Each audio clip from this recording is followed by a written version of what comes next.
நம்முடைய ஆண்டவர் எப்படிப்பட்டவர்?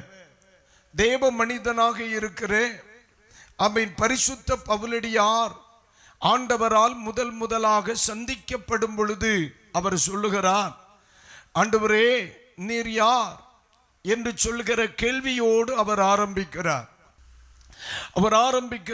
அதே அப்போஸ்தலனாகிய பவுல் தன்னுடைய வாழ்க்கையை முடிக்கும்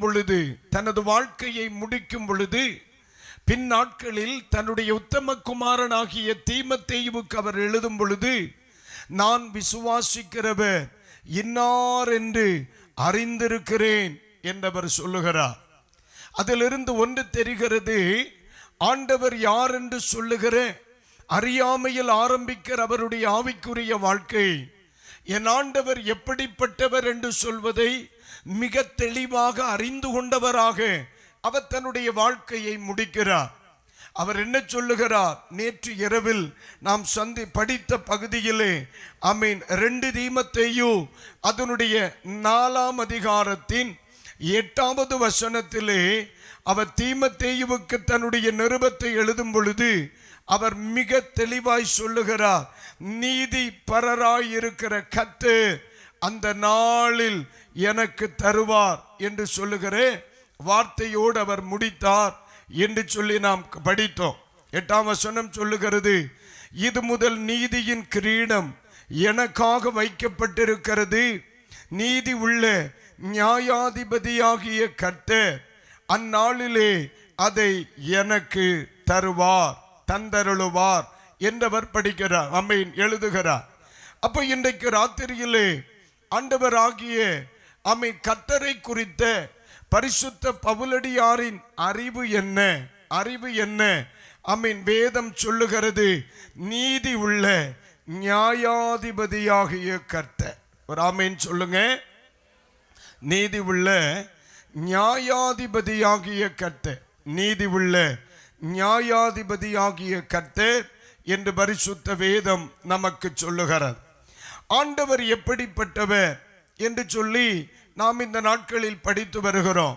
நேற்று இரவிலே ஏற்கனவே உங்களுக்கு தெளிவாக சொல்லியிருந்தேன், ஆண்டவர் இயேசு கிறிஸ்துவின் பிதாவின் விருப்பம் என்ன, இயேசு கிறிஸ்துவை குறித்து பிதாவினுடைய விருப்பம் என்ன?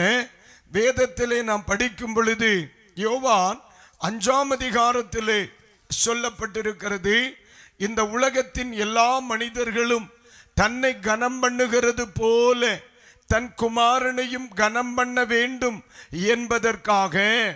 இந்த வார்த்தையை மறுபடியும் சொல்லுகிறேன்.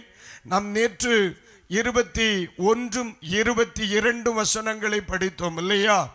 அன்றியும் பிதாவை கனம் பண்ணுகிறது போல எல்லாரும் குமாரனையும் கனம் பண்ணும்படிக்கு பிதாவானவர் தாமே ஒருவருக்கும் நியாய தீர்ப்பு செய்யாமல் நியாய தீர்ப்பு செய்யும் அதிகாரம் முழுவதையும் குமாரனுக்கு ஒப்பு கொடுத்திருக்கிறார் என்று கடந்த இரவிலே நாம் படிக்க ஆவியானவர் நமக்கு உதவி செய்தார்.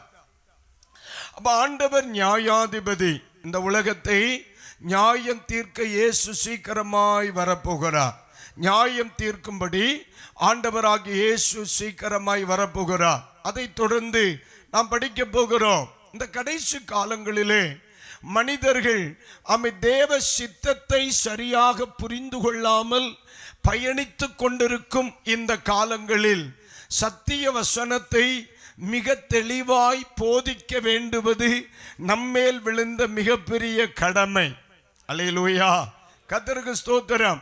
2000 ஆண்டுகளுக்கு முன்னே ஆண்டவராகிய இயேசு இந்த உலகத்திலே வந்து 33.5 வருடங்கள் உயிர் வாழ்ந்து தன்னுடைய கடைசி சொட்டு இரத்தத்தையும் இந்த மனுக்குலத்தின் மீட்பிற்காக சிந்தி சிலுவையில் அறையப்பட்டு மரித்து அடக்கம் பண்ணப்பட்டு 3வது நாளிலே உயிரோடு கூட எழும்பி இன்றைக்கும் மரணத்தை ஜெயித்தவராய் நமக்கு பரிந்து பேசுகிற, நமக்காக பரிந்து பேசுகிற இயேசு கிறிஸ்து இந்த உலகத்திலே வந்ததற்கான நோக்கம் இந்த உலகத்தில் செல்வந்தர்களை உருவாக்குவதற்கு அல்ல, நீங்களும் ஞானும் நியாய தீர்ப்புக்கு தப்பி வாழும்படியாக. கைகளை உயர்த்தி ஒரு அல்லேலூயா. இன்றைக்கு ராத்திரியிலே இந்த செய்தியினுடைய நோக்கம் என்ன? இன்று ராத்திரியில் நேற்று இரவிலே சொன்னேன், ஆண்டவராகிய இயேசு கிறிஸ்துவை தவிர வேறொன்றையும் நீங்கள் அறியாதிருக்கும்படி நான் தீர்மானித்தேன். பல வருடங்களுக்கு முன்னே பரிசுத்த ஆவியானவர் என்னிடத்திலே இடைப்பட்ட ஒரு வார்த்தையை சொல்லுவேன். ஒரு நாளும் உன்னுடைய செய்தி ஜனங்களுக்குள்ளே உலக ஆசையை கொண்டு வராமல் நீ பார்த்து கொள்ள வேண்டும். இது ஆண்டவர் என்னிடத்திலே சொன்னதொரு ஒரு வார்த்தை. நீ எவ்வளவு இடத்திலே சுவிசேஷம் பிரசங்கித்தாலும் சரி, ஊழியங்களை நீ செய்தாலும் சரி, எக்காரணம் கொண்டும் உன்னுடைய செய்தியை கேட்கிற ஜனங்களுக்குள்ளே உலக ஆசை வந்துவிடக்கூடாது. உன்னுடைய செய்தியை கேட்கிற ஜனங்கள் பரலோகத்தின் மேல் நாட்டம் உடையவர்களாய் மாற வேண்டும். ஆகவே இன்று இரவிலும் நான் இந்த செய்தியை உங்களுக்கு முன்னே வைப்பதற்கான இன்றைய நோக்கத்தை உங்களுக்கு சொல்லுகிறேன். அனைவரும் எடுத்துக்கொள்ளுங்கள். 1 கொரிந்தியர் 11ஆம் அதிகாரம். 1 கொரிந்தியர் 11ஆம் அதிகாரம். கர்த்தருக்கு ஸ்தோத்திரம். அதனுடைய 31 32 வசனங்களை ஒருவர் வாசித்து பார்க்கும்படி கேட்கிறேன். எனக்காக வாசிக்கும்படி கேட்கிறேன். நம்மை நாமே நிதானித்து அறிந்தால் நாம் நியாயம் தீர்க்கப்படும். நாம் நியாயம் தீர்க்கப்படும் பொழுது உலகத்தோட ஆக்கினைக்குள்ளாக தீர்க்கப்படாதபடிக்கு கர்த்தராலே சிட்சிக்கப்படுகிறோம். கைகளை உயர்த்தி ஒரு அல்லேலூயா. இந்த இடத்திலே 2 கூட்டத்தை அப்போஸ்தலனாகிய பவுல் மிக தெளிவாக நமக்கு எழுதுகிறார். ஒன்று ஆக்கினைக்குள்ளாக தீர்க்கப்படுகிற கூட்டம், ஒன்று நியாய தீர்ப்படைந்து தண்டனைக்குட்படுகிற கூட்டம். இன்னொன்று ஒரு தகப்பனை போல இயேசு கிறிஸ்துவினால் சிட்சிக்கப்படுகிற ஒரு கூட்டம். அல்லேலூயா.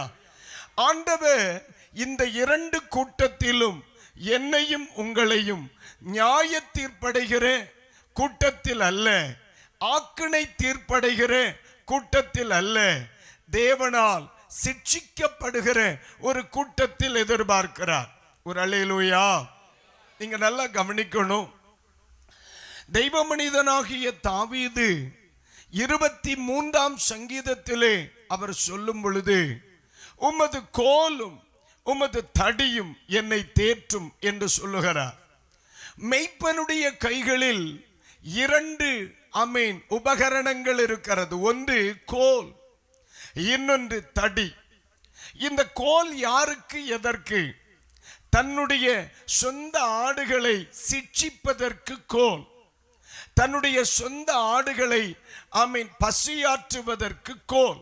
ஆனால் அதே மெய்ப்பனுடைய கையிலே இன்னொரு உபகரணம் இருக்கிறது. அது தடி. அது யாருக்கு? சத்துருக்களுக்கு உரியது.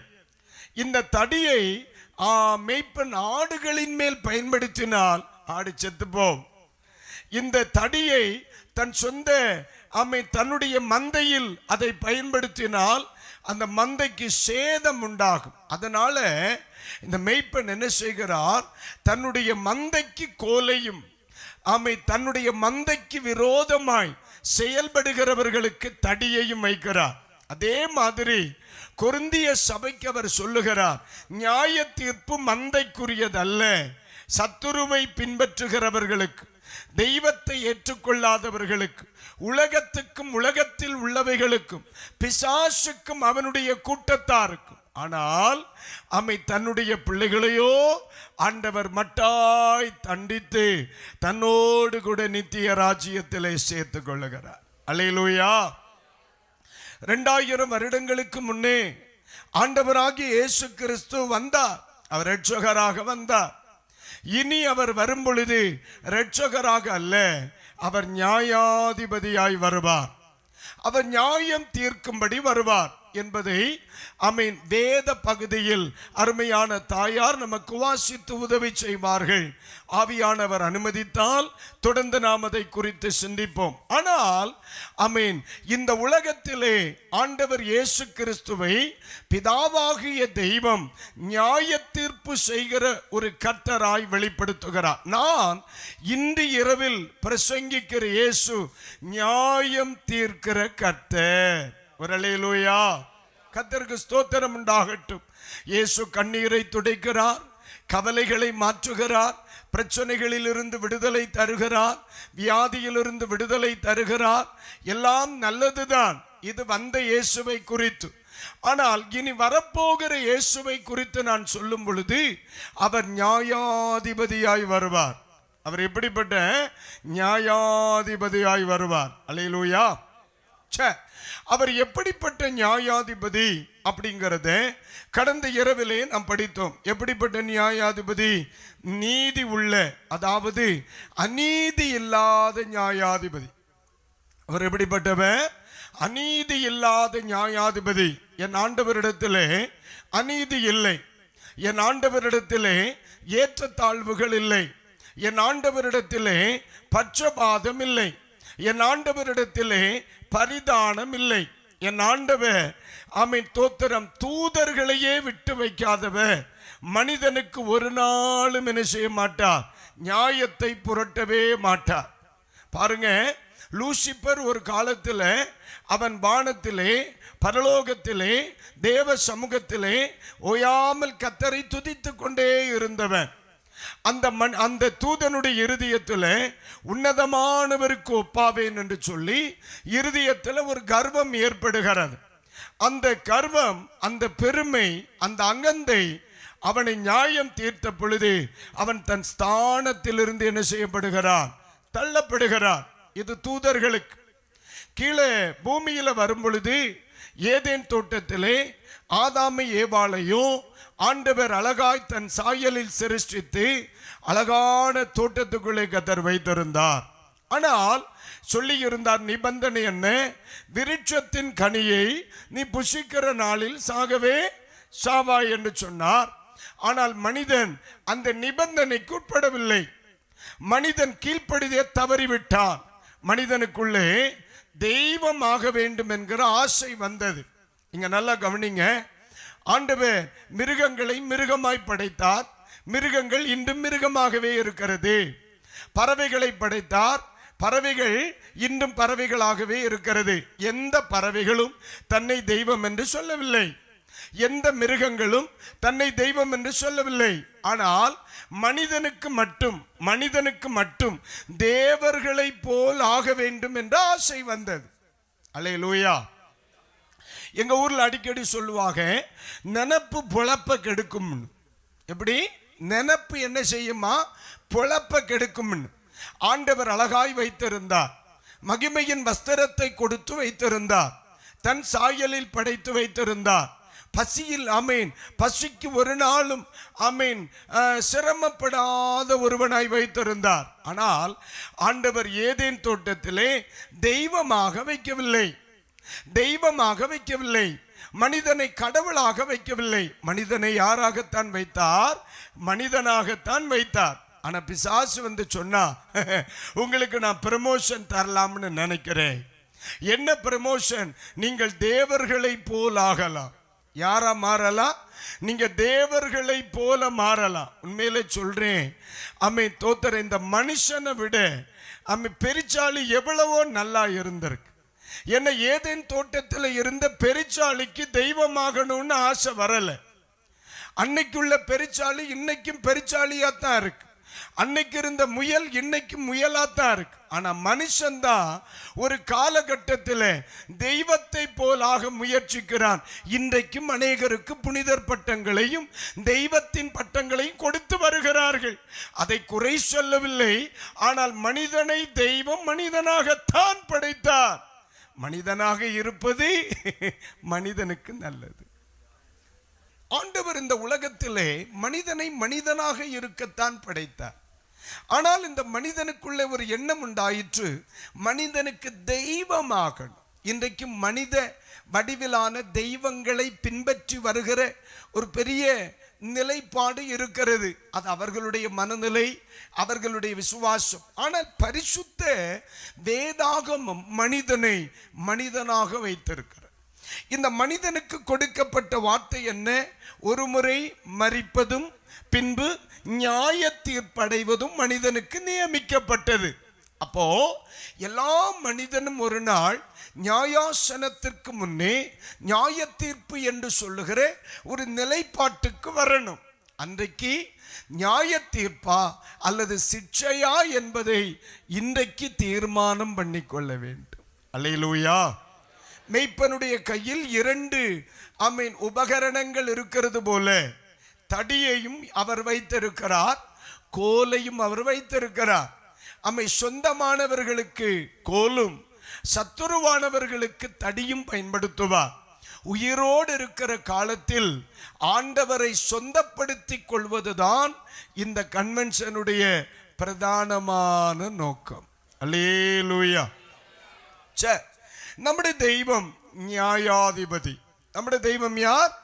நியாயாதிபதி. பரிசுத்த வேதாகமத்தில் சங்கீதங்களின் புஸ்தகம் 96வது சங்கீதம் 13வது வசனம், அவர் வருகிறார், அவர் பூமியை நியாயம் தீர்க்க வருகிறார், அவர் பூலோகத்தை நீதியோடும் ஜனங்களை சத்தியத்தோடும் நியாயம் தீர்ப்பார் என்று எழுதப்பட்டிருக்கிறது. அன்பான தேவனுடைய பிள்ளைகளே, அவருடைய நியாய தீர்ப்பில் என்ன இருக்கிறதா? அவர் சத்தியத்தோடு நியாயம் தீர்ப்பார். எல்லாரும் இந்த வார்த்தையை சொல்லுங்க. அவர் எப்படி நியாயம் தீர்ப்பாரா? சத்தியம். சத்தியம் என்ற வார்த்தைக்கு உண்மை அல்லது ட்ரூத் என்று எழுதப்பட்டிருக்கிறது. அப்படியானால் ஆண்டவருடைய நியாய தீர்ப்பில் என்ன இருக்குமா? உண்மை காணப்படுமா?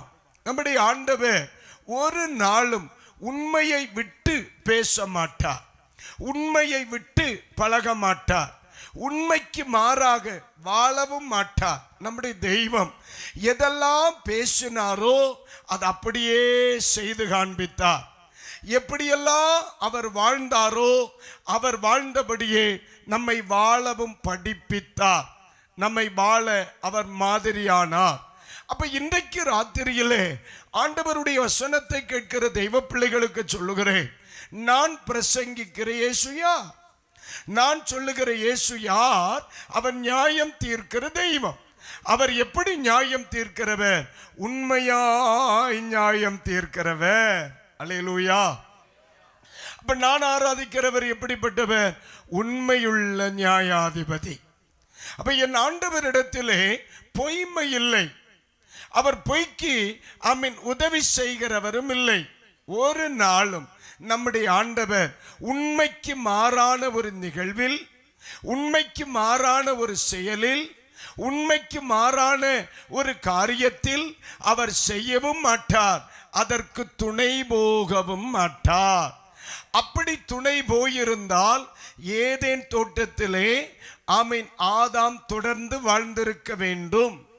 அப்படி ஆண்டவர் துணை போயிருந்தார் பரலோகத்திலே தூதன் லூசிபர் வாழ்ந்திருக்க வேண்டும். ஆண்டவர் அன்றைக்கும் இன்றைக்கும் அவர் உண்மையுள்ளவராயிருக்கிறார்.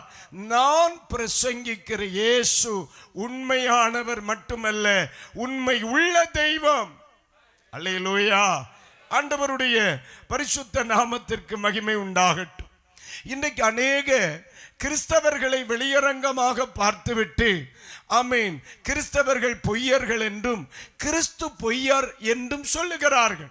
ஒன்று புரிந்து கொள்ளுங்கள், கிறிஸ்தவர்களில் ஒரு சிலர் அப்படி இருக்கிறதினால் கிறிஸ்து பொய்யராக வேண்டும் என்கிற அவசியம் இல்லை. காரணம், என்னுடைய தெய்வம் உண்மையுள்ளவர். இயேசு அன்றும் இன்றும் என்றும் அவர் உண்மையுள்ள தெய்வம். அல்லேலூயா. ஆண்டவருடைய பரிசுத்த நாமத்திற்கு மகிமை உண்டாவதாக.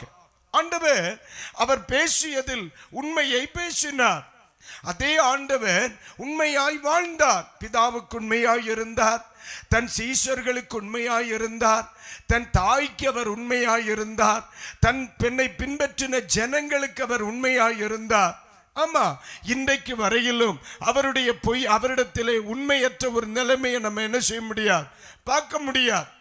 அந்த இயேசு சொன்னார், நீங்களும் நானும் உண்மையுள்ளவர்களாயிருக்கணும். ஆண்டவர் என்ன சொன்னார்? ஆமென், தோத்தர் ஆவியோடும் உண்மையோடும் என்ன செய்யணும், தொழுது கொள்ளணும்னா. நம்முடைய ஆராதனைகளில் உண்மை இருக்கணும்னா. உண்மையுள்ளவன் பரிபூர்ண ஆசீர்வாதங்களை பெறுவான். அப்ப நம்முடைய வாழ்க்கையின் எல்லா திசைகளிலும் உண்மை இருக்க இயேசு படிப்பித்தார். அப்போ இன்றைக்கு புரிந்து கொள்ளுங்கள். ஆமென், ஸ்தோத்திரம். உண்மையற்ற ஒரு மனுஷன் இந்த உலகத்தில் வாழ்கிறான் என்றால் அவனுக்கும் இயேசுவுக்கும் என்ன இல்லை, சம்பந்தம் இல்லை. அல்லேலூயா. அது நானாய் இருக்கலாம், இங்கே மேடையில் அமர்ந்திருக்கிற ஆமை பிதாக்களாக இருக்கலாம், என்னுடைய செய்தியை கேட்கிற யாராயும் இருக்கலாம். தெளிவாய் சொல்லுகிறேன், இயேசு உண்மைக்கு மாறானவர் அல்ல. அவருடைய சுபாவம், அவருடைய பேச்சு, அவருடைய ஒழுக்கம், அவருடைய போதனை, அவருடைய நடைமுறை ஜீவியம், அவர் படிப்பித்தது உண்மைதான். இன்றைக்கு ஒரு சாரார், ஒரு சிலர் உண்மையில்லாதவர்களாய் இருக்கிறதுனால நீங்க யாரும் இயேசுவை உண்மையில்லாதவர் என்று சொல்லிவிட முடியாது. நம்முடைய தெய்வம் யார்? உண்மையுள்ள தெய்வம்.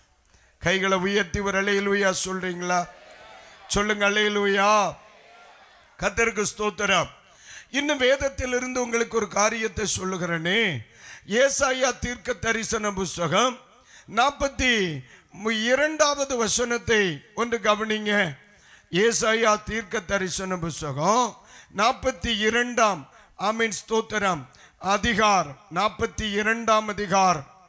ஆமீன், 1 முதலான வசனங்களை நம்ம வாசித்தா அவருடைய திவ்ய சுபாவங்களை அங்கே பார்க்க முடியுது. ஆனா 3வது வசனத்தில் அவரை குறித்து எழுதப்பட்டிருக்கிறது, அவர் நெறிந்த நாணலை முறியாமலும் மங்கி எரிகிற திரியை அணையாமலும் நியாயத்தை உண்மையாய் வெளிப்படுத்துவார். நம்முடைய ஆண்டவரை குறித்து என்ன சொல்லி இருக்கனே, அவர் நியாயத்தை உண்மையாய் வெளிப்படுத்துவார். ஒரு நாளும் என்னுடைய தெய்வம் அநியாயத்தை வெளிப்படுத்துகிறவர் அல்ல, பொய்யை வெளிப்படுத்துகிறவர் அல்ல. நம்முடைய தெய்வத்தை புரிஞ்சுக்கம்மா என் அன்பு சகோதரனே, சகோதரியே. நான் பிரசங்கிக்கிற இயேசு உண்மையுள்ள தெய்வம். நம்முடைய ஆண்டவர் எப்படிப்பட்டவர்? ஆமென். பாஸ்டர், நான் உண்மையாய் வாழ விரும்புகிறேன் அப்படின்னு ஒருத்தர் சொன்னா உனக்கு இயேசு மிக தேவை என்பேன். காரணம், தெய்வத்துக்கு உண்மையுள்ளவர்களைத்தான் பிடிக்கும். ஆராதனை உண்மையா இருக்கணும்னு அவர் விரும்புவார். ஜீவிதம் உண்மையா இருக்கணும்னு அவர் விரும்புவார். ஆமீன். வார்த்தை உண்மையா இருக்கணும்னு அவர் விரும்புவார். ஜீவிய நிலைகள் உண்மையா இருக்கணும், குடும்பத்தில் உண்மையா இருக்கணும். பைபிள் சொல்லுது அவர் எப்படி இருப்பாராம்? அவர் நியாயத்தை உண்மையாய் வெளிப்படுத்துவார். கைகளை உயர்த்தி ஒரு அல்லேலூயா, அல்லேலூயா. கர்த்தருக்கு ஸ்தோத்திரம் உண்டாகட்டும். இன்றைக்கு ராத்திரியிலே ஆண்டவருடைய சமூகத்தில் அபயம் தேடுகிற தேவ பிள்ளைகளுக்கு சொல்லுகிறேன், இந்த உலகத்தில் நீங்க ஆண்டவரிடத்தில் வந்து எனக்கு உதவி செய்யும் ஆண்டவரே, என் குடும்பத்துக்கு உதவி செய்யும் ஆண்டவரே, என் பிள்ளைகளுக்கு உதவி செய்யும் ஆண்டவரே, என் தலைமுறைக்கு உதவி செய்யும் ஆண்டவரே என்று நீங்கள் உண்மையாய் சொன்னது உண்மையானால் இன்று இரவு சொல்லுகிறேன், உண்மையுள்ள என் தெய்வம் நிச்சயமாய் அவர் தன்னுடைய நீதியை வெளிப்படுத்துவார். அவருடைய நீதியில் என்ன இருக்கும்? உண்மை இருக்கும். ஒரு நாள் கர்த்தர் உங்களுக்கு தீமை செய்கிறவர் அல்ல, அவர் உண்மையை ஒரு நாள் வெளிப்படுத்தத்தான் செய்வார். ஆமென் சொல்லுங்க, சொல்லுங்க அல்லேலூயா. நீங்க ஆண்டவர் உங்களுக்கு உண்மையாத்தான் வெளிப்படுவார். ஒரு நாளும் போய் சொல்ல மாட்டார். ஒவ்வொரு நாளும் அவர் உண்மையுள்ளவரா, உண்மையுள்ளவரா, உண்மையுள்ளவரா அவர் வெளிப்பட்டுக்கிட்டே இருப்பார். அதனால தான் சொல்றேன், அவரை சேவிக்கிற நமக்கு வேதம் சொல்லுகிற அருமையான பகுதி என்ன? நீங்களும் நானும் உண்மையா இருக்கணும். நம்முடைய வாழ்க்கையில உண்மையா இருக்கணும்.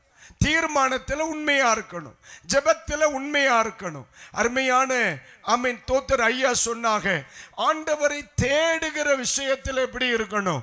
உண்மையா இருக்கணும். ஆண்டவருக்காக வாழ்கிற விஷயத்துல உண்மையா இருக்கணும். அப்படிப்பட்டவர்களை தான் ஆண்டவருக்கு பிடிக்கும். ஏன் அப்படின்னா அவருடைய கேரக்டரே அதுதான். அவர் உண்மையுள்ளவர். அல்லேலூயா. அவரை குறித்து நாம் படிக்கும் பொழுது நம்மை குறித்த விருப்பத்தையும் நம்ம படிச்சுதான் ஆகணும். ஆண்டவர் ஒரு நாளும் பொய்மை விரும்புகிறவர்கள் அல்ல. ஆமா, இன்னைக்கு ராத்திரியில் கிறிஸ்தவர்கள் மட்டும் இல்லை, பலதரப்பட்ட தேவ பிள்ளைகள் நண்பர்கள் இந்த செய்தியை நீங்க கேட்குறீங்க. ஒருவேளை கிறிஸ்தவர் ஒருவர் உங்க முன்னாடி பொய்மையாய் நடந்து கொண்டால் கிறிஸ்தவர்கள் எல்லாரும் தவறானவர்கள் என்று நீங்க எடுக்கக்கூடாது. கிறிஸ்து தவறானவர் என்று எடுக்கக்கூடாது. என்னுடைய தெய்வம் இயேசு ஒரு நாளும் பொய் சொல்ல எங்களை படிப்பிக்கவே இல்லை. பொய் சொல்லுகிறவர்களை அவர் உற்சாகப்படுத்தினதே இல்லை. அவர் கடிந்து கொண்டிருக்கிறார். பொய் சொல்ல அவர் ஒரு நாளும் நமக்கு அவர் மாதிரியாய் இருக்கவில்லை. அவர் தெளிவாய் சொன்னார், உண்மையாயிரு, உண்மையாயிரு. உண்மை உள்ளவனைத்தான் அவர் ஆசீர்வதிக்கவும் செய்வார். சில நேரத்தில் ஆமென் அவருடைய சார்பில் பெயரை இட்டுக்கொண்டு தங்களுடைய ஜென்ம சுபாவத்தை வெளிப்படுத்துகிற சிலரை நீங்க பார்க்கலாம். ஆனால் அவர்கள் கிறிஸ்தவர்களாக இருக்கலாம், அவர்கள் கிறிஸ்துவுக்குள்ளானவர்களாக இருக்க வாய்ப்பில்லை. அல்லேலூயா. ஏனென்றால் பைபிள் சொல்லுது, ஒருவன் கிறிஸ்துவுக்குள்ள இருந்தால் புது சிருஷ்டியாய் இருப்பான். கிறிஸ்தவ வாழ்க்கை என்பது கிறிஸ்தவனாக பெயரளவில் வாழ்வதல்ல, கிறிஸ்துவுக்குள்ளே தன்னுடைய ஜீவியத்தை அமைத்து வாழ்வது. அல்லேலூயா. இயேசுதாஸ் என்று சொல்கிற பெயரையும் போட்டுவிட்டு 24 மணி நேரமும் கொற்றக்கு பின்னாலே நடப்பான் சில கோமாளி. அப்போ அவர்களை எல்லாம் ஆமே தோத்தரி இவர்கள் இயேசுவின் பிள்ளைகள் என்று நீங்க நினைக்க கூடாது. அவர்கள் ஒருவேளை அவர்கள் ரேஷன் கார்டில் கிறிஸ்தவர்கள் என்ற பெயர் இருக்கலாம், அவர்களுடைய பெயர் ஆமீன் திருச்சபையில் இருக்கலாம். ஒருவேளை அவர்கள் ஆமீன் ஸ்தோத்திரம் வாங்கி கொடுத்த ஃபேன் இன்றைக்கும் ஆலயத்தில் கிறிஸ்துதாஸ் என்று சொல்கிற பெயரோடு ஓடிக்கொண்டிருக்கலாம். ஆனால் ஒன்று சொல்லுகிறேன், அவர்களுக்கும் இயேசுவுக்கும் என்ன இல்லை? சம்பந்தம் இல்லை. காரணம், ஒருவன் கிறிஸ்துவுக்குள் இருந்தால் அவனிடத்திலே பொய்மையை பார்க்க முடியாது, அவனிடத்திலே உண்மைதான் இருக்கும். காரணம், என்னுடைய தெய்வம் பொய்மையின் தெய்வம் அல்ல, அவர் உண்மையின் தெய்வம். அவர் நீதி உள்ள நியாயாதிபதி, உண்மையாய் தன்னுடைய நியாயத்தை வெளிப்படுத்துகிறவர். அந்த தெய்வத்தை நீங்கள் விசுவாசிக்கிறவர்கள் ஆனால் இப்ப கைகளை உயர்த்தி ஒரு அல்லேலூயா சொல்லுங்க. அல்லேலூயா. ஆண்டவர் நல்லவர், ஆண்டவர் நல்லவர். அநேக தங்களுடைய பொய்மைக்கு ஆண்டவர் துணை நிற்க வேண்டும் என்று ஆசைப்படுகிறார். இவர்கள் செய்வது அநீதி, இவர்கள் செய்கிறது அநியாயம், இவர்கள் செய்வது பொய்மை, இவர்கள் செய்வது அக்கிரமம். ஆனால் தங்களுடைய அக்கிரமத்திற்கு தெய்வம் துணை நிற்க வேண்டும் என்று விரும்புகிறார்கள். ஒன்று சொல்லுகிறேங்க, அமை ஸ்தோத்திரம், ஒரு நாளும் என் தெய்வம் அநியாயத்திற்கும் அக்கிரமத்திற்கும் துணை நிற்கிற தெய்வம் அல்ல. அப்படி இருந்தால் நான் பிரசங்கிக்கிறது இயேசு தெய்வமாய் இருக்க வாய்ப்பு இல்லை. அநேகர் மனிதனை தெய்வத்தை மனிதனை போல பார்க்கிறாங்க. கிறிஸ்தவர்கள் இப்படி இருக்கிறாங்க, கிறிஸ்துவ இப்படித்தான் இருப்பார் போல, இவர்கள் எல்லாம் இப்படி இருக்கிறாங்க, அதனால கிறிஸ்துவும் இப்படித்தான் இருப்பார் போல. இல்லம்மா, பைபிள் என்ன சொல்லுது? எடுங்க எண்ணாகமத்தின் புஸ்தகம், எண்ணாகமத்தின் புஸ்தகம் அதனுடைய 23ஆம் அதிகாரத்தை ஒன்று திருப்புங்க. எண்ணாகமத்தின் புஸ்தகம் 23ஆம் அதிகாரம் அதனுடைய 19வது வசனத்தை ஒன்று வாசிங்க பார்க்கலாம். பொய் சொல்ல தேவன் ஒரு மனிதன் அல்ல, மனம் மாற அவர் ஒரு மனு புத்திரனும் அல்ல. அவர் சொல்லியும் செய்யாதிருப்பாரா? அவர் வசனித்து நிறைவேற்றாதிருப்பாரா? அல்லேலூயா. அருங்க, இது யாருன்னு சொல்றீங்க? பிள்ளையாம் சொல்லுகிற வார்த்தை, பிள்ளையாம் சொல்லுகிறார், அவர் பொய் சொல்லுவதற்கு மனிதன் அல்ல. அவர் மனிதன் அல்ல, அவர் தெய்வம், அவர் இரட்சகர். நான் பிரசங்கிக்கிற இயேசு மனிதனாய் பிறந்து மற்றவர்களால் பட்டம் கொடுத்து புனிதனாக்கப்பட்டவர் அல்ல. அவர் பரிசுத்தர்களை உருவாக்குகிற தெய்வம். அவர் ஒரு அல்லேலூயா, அல்லேலூயா. அவர் மனிதன் அல்ல. அவர் ஒரு நாளும் அவர் பொய் சொல்ல மாட்டார். என் தெய்வத்திடம் பொய் இல்லை, பொய் இல்லை. கர்த்தருக்கு ஸ்தோத்திரம். அவர் ஜீவன் உள்ளவர். இன்று ராத்திரி சொல்லுகிறேன், இந்த வார்த்தையை கேட்கிறவர்களுக்கு சொல்லுகிறேன், ஆண்டவரின் குடும்பத்தில் ஏதாகிலும் ஒரு நன்மையை செய்ய வேண்டும் என்று எதிர்பார்க்கிற ஒரு மனிதன் என்னுடைய சத்த எல்லையில் இருப்பானே ஆனால் அவர் உண்மைக்கு துணை போகிறவர் என்பதை புரிந்து கொண்ட நீங்கள் இன்று ராத்திரியில் நமது ஜீவிதத்தை உண்மையாய் அவருக்கு ஒப்புக் கொடுப்பதை கவனமாய் செயல்படுத்தணும். அல்லேலூயா. ஆமா, அவர் ஒரு நாளும் பொய்க்கு துணை போகிறவர் அல்ல. கர்த்தருக்கு ஸ்தோத்திரம். இன்னொரு வசனத்தை கூட எடுங்க. 1 சாமுவேல் 15ஆம் அதிகாரம். 1 சாமுவேல் 15ஆம் அதிகாரம். இந்த 15ஆம் அதிகாரம் உங்க எல்லாருக்கும் மிக பரிச்சயமான ஒரு வசனம் அதிகாரம். அதுல 29ஆம் வசனத்தை இப்போ ஆமென் வாசிங்க பார்க்கலாம். இஸ்ரவேலின் ஜெயபலமானவர் பொய் சொல்லுகிறதும் இல்லை, தாம் சொன்னதை பற்றி மனஸ்தாபப்படுகிறதும் இல்லை, மனம் மாற அவர் மனுஷன் அல்ல. கைகளை உயர்த்தி ஒரு ஆமென் சொல்லுங்க. அந்த வார்த்தை எனக்கு ரொம்ப பிடிச்சிருக்குங்க. அந்த வார்த்தை முதல்ல, அந்த வார்த்தை உங்களுக்கு பிடிச்சிருக்கா? இஸ்ரவேலின் ஜெயபலமானவர். நல்ல வேர்டு இல்ல?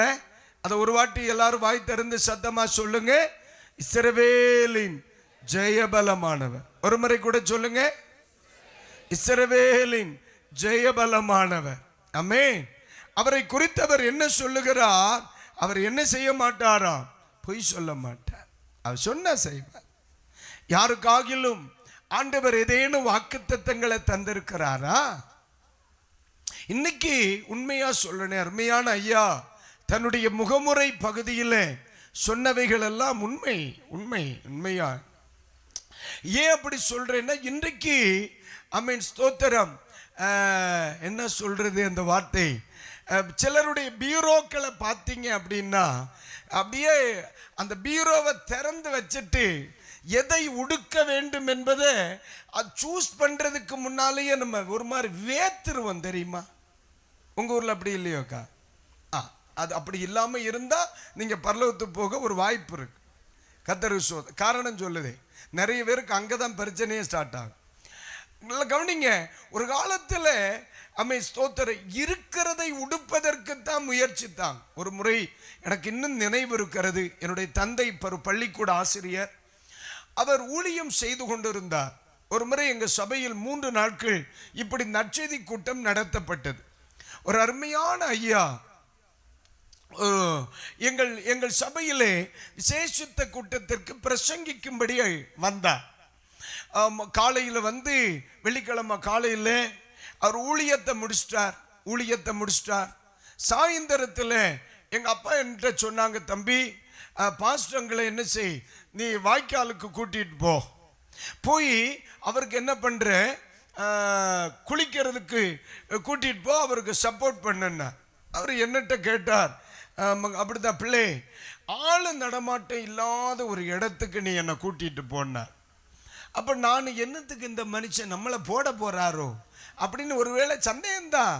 தோத்திரம், ஆள் நடமாட்டமே இல்லாத இடத்துக்கு போய் என்ன செய்தார் தெரியுமா? அந்த மனுஷன் உடுத்தியிருந்த வேட்டியை வாஷ் பண்ணார். டவலை கட்டிக்கிட்டு உயரமான ஒரு பாறை மேலே மேடான இடத்துல நின்று அந்த வேட்டி 2 ரெட்டமுளை அந்த மடிச்சு கட்டுற வேட்டி, அந்த வேட்டி இப்படியே பிடிச்சு நின்னார் ஒரு 20-25 நிமிஷம். அது காஞ்ச பிறகு குளிச்சுட்டு மறுபடியும் அதே வேட்டியை கட்டிட்டு ராத்திரி பிரசங்கம் பண்ணார் கன்வென்ஷன்.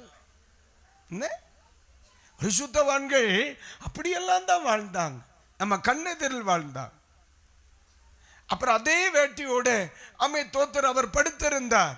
காலையில் எழும்பி ஊழியத்தை முடிச்சா, மறுபடியும் சாயந்தரம் அதே மாதிரி வாஷ் பண்ணி அதே வேட்டியை கட்டினார். அன்னைக்கெல்லாம் கிளியாம இருந்தா சந்தோஷம்னாங்க. இன்னைக்கு அப்படி இல்லை, கிழிச்சு போட்டா சந்தோஷம். ஆமா, ஒரு 2 வாரம் இருக்கும்.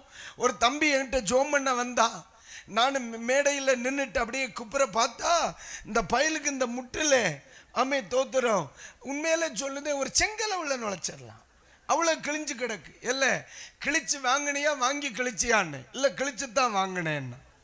அழகான பதில். அன்னைக்கு கிழியாம இருக்க படாபாடுபட்டோம். கிழிஞ்சதை தைக்கிறதுக்கு எல்லா வீடுகளிலும் நீங்க கவனிச்சிருக்கீங்களா, எல்லா வீட்டு வாசப்படி பக்கத்திலையும் கட்டில் பக்கத்திலையும் ஊசியின் நூலோட ஒரு ஊசி என்ன செய்திருவாங்க, குத்தி வச்சிருப்பாங்க. யாருக்கு வேணுமோ அவரவர் தச்சுக்கிடணும். ஆமா, வெள்ளை துணியில சிவப்பு கலர்ல நூல் தெரியும். அதெல்லாம் அன்னைக்கு பார்த்தாலே, அப்படி தூரத்துல இருந்து பார்த்தாலே தெரியுது இந்தியா வலம் வந்த மாதிரி. உங்களுக்கு தெரியுமா தெரியல? இதெல்லாம் ஞாபகம் இருக்கிறவங்க மட்டும் கை உயர்த்தி ஒரு அல்லேலூயா சொல்லுங்க. வெரி குட், ரொம்ப தங்கமானவங்க. அவங்க அப்ப சொன்னது உண்மைதான், பார்த்துக்கிடுங்க. அக்கறையில் கேட்ட என்ன சொன்னோம்ல, அது உண்மைதான், உண்மைதான். ஆனா இன்றைய தலைமுறைகள் ஏன், ஆனா உண்மையிலே சொல்றேன், அன்றைய தலைமுறைகளை உண்மையை குறித்து ரொம்ப பேச வேண்டியது வரல. ஏன் தெரியுமா? அவர்களுக்கு நல்ல நல்ல தெய்வீக நிலையில் வேற ஒரு ஒன்று தெரியாதுங்க. சமுதாயத்தில் அவர்களுக்கு ஒன்று தெரியாத ஒரு காலம்னு தான் நான் நினைக்கிறேன்.